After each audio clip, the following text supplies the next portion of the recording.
হাত বদলের রান্নাঘর থেকে প্রত্যেককে শুভকামনা জানিয়ে আজকের পর্ব শুরু করছি।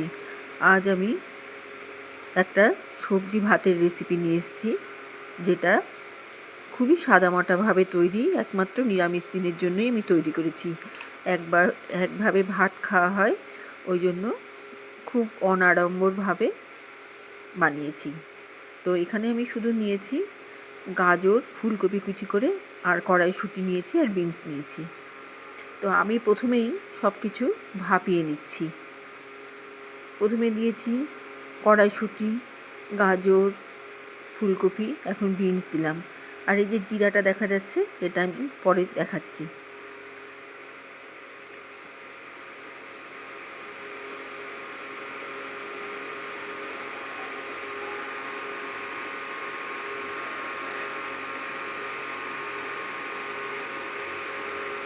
এই জিরাটা আমি কাঁচা অবস্থায় গুঁড়ো করে রাখছি। এইরকম ফ্রাইড রাইস বা সবজি ভাতের মধ্যে সাধারণত সবাই এলাচ, দারচিনি এসব ব্যবহার করে, ঘি, তেজপাতা। তো অ্যাকচুয়ালি এর বাইরেও ফ্লেভারটা বাদ দিয়ে, মানে এই ফ্লেভারগুলো বাদ দিয়ে আমি এর বাইরে যেটা রান্না করেছি সেটাই আজকে খেয়েছি, সেটাই আজকে আপনাদের সঙ্গে শেয়ার করছি। খেতে খুবই ভালো হয়েছে, ওই জন্যই শেয়ার করছি। এদিকে আমার কথা বলতে বলতে পুরোটাই সুসিদ্ধ হয়ে এসছে। আমি একটা স্ট্রেনারে এটাকে ছেঁকে নিচ্ছি। এবারে আমি কড়াইয়ের মধ্যে বেশ কিছুটা রিফাইন তেল দিয়ে দেবো, প্রায় 1 কাপ মতো। তাতে আমি এই যে সবজিগুলো যেটা আমি ভাপিয়ে নিয়েছি, সেগুলো আমি একটু ভেজে নেব। দেখতে থাকুন, রান্নাটা কিন্তু খুব সহজভাবে তৈরি, আর একেবারেই সাদামাটাভাবে তৈরি।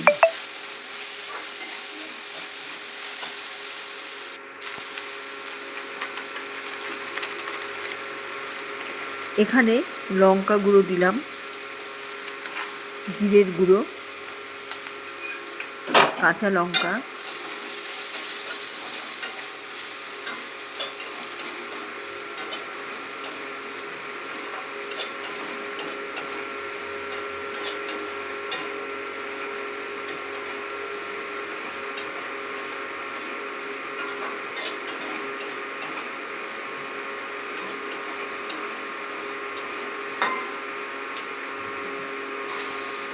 দিয়ে ভেজে নিচ্ছি। এবারে আমি লবণ দিলাম, পোস্ত দিলাম,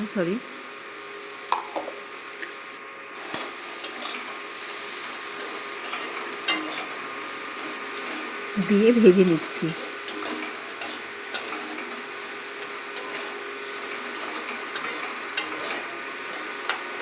এই ভাজাটাও কিন্তু খেতে খুবই সুন্দর লাগে।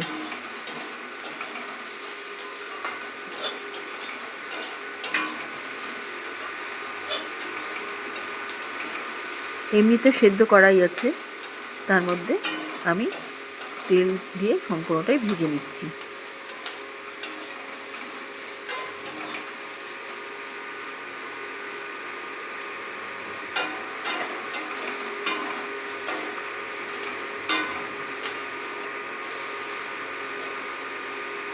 এবারে আমি ভাজাগুলো তুলে নেব। তার আগে একটু গোলমরিচের গুঁড়ো দিয়ে দিলাম ছিটিয়ে।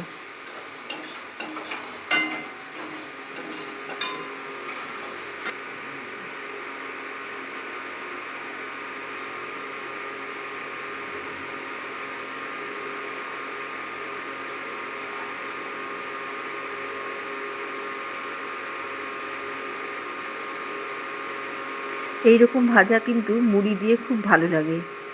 এটা যদি আমি এই ভাতের সঙ্গে না মেশাতাম, তবে আমি মুড়ি দিয়েও খেয়ে নিতাম। খুব ভাল লাগে পাঁচমিশালি ভাজাটা।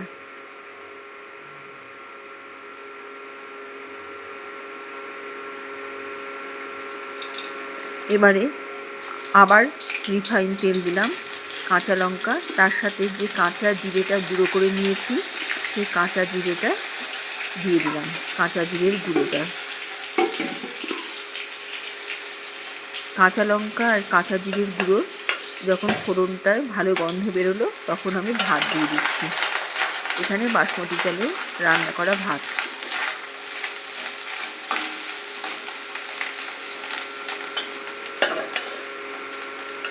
এতে কাজু কিশমিশ সবই দেওয়া যেত, তবে দুপুরবেলায় খাওয়া অত রিচ করে আমি বানালাম না। তাছাড়া প্রায় কাজু কিশমিশ দিয়ে তো খাওয়াই হয়। এইরকম জিরের গুঁড়োর ফ্লেভারে কাঁচা লঙ্কা দিয়ে আর এই সবজি ভাজা দিয়ে এটাও খেতে খুব ভালো লাগে। আমি বাকি ভাতটা দিয়ে দিলাম, লবণ দিয়ে দিলাম, চিনি দিয়ে দিচ্ছি, দিয়ে একটু নেড়ে চেড়ে নেব, মানে একটু ভাজা ভাজা করে নেব।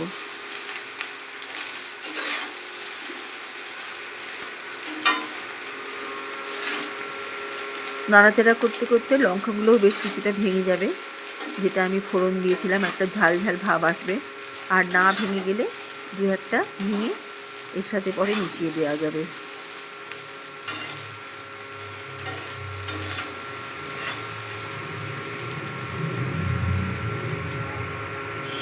এই সময় আমি ঘি দিয়ে দিচ্ছি, যাতে ফ্লেভারটা, ঘিয়ের যে ফ্লেভারটা সেটা যেন ঠিকঠাক থাকে। সামান্য একটু দমে দেব, একটু লবণ দিয়ে দিলাম। দমে দেওয়াতে ঘিটা পুরো মেখে এই ফ্লেভারটা পুরো ভাতের সঙ্গে মিশে যাবে। চিনি দিলাম একটু।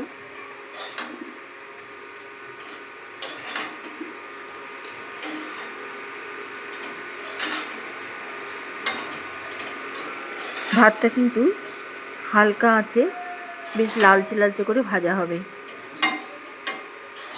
কিন্তু আবার এদিকেও নজর রাখতে হবে যেন ভাতটা শক্ত না হয়ে যায়। ভাজতে ভাজতে খুব হালকাভাবে দু একবার করে নেড়ে দিতে হবে, তাতে কি সম্পূর্ণ ঘি মশলা সব ঢুকে যাবে।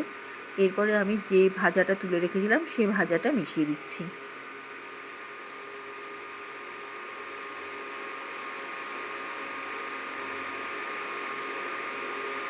এটা আমরা আজকে কুমড়োর ছক্কার সাথে খেয়েছি, মিষ্টি কুমড়োর ছক্কা আর এই ভাত, সেটা আলু দেওয়া ছিল, আর তার সাথে ছিল একটা কুলের টক ঝোল, টক মিষ্টি ঝোল।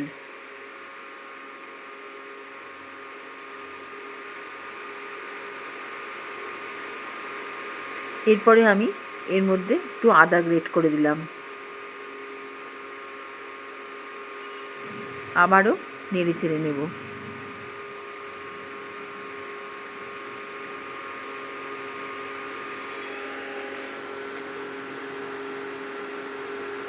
এক ভাব একই রকম ফোড়ন দিয়ে না খেয়ে একটু পাল্টে উল্টে পাল্টে খান, ভালো লাগবে। এবারে আমি এলাচ গুঁড়ো করে দিলাম।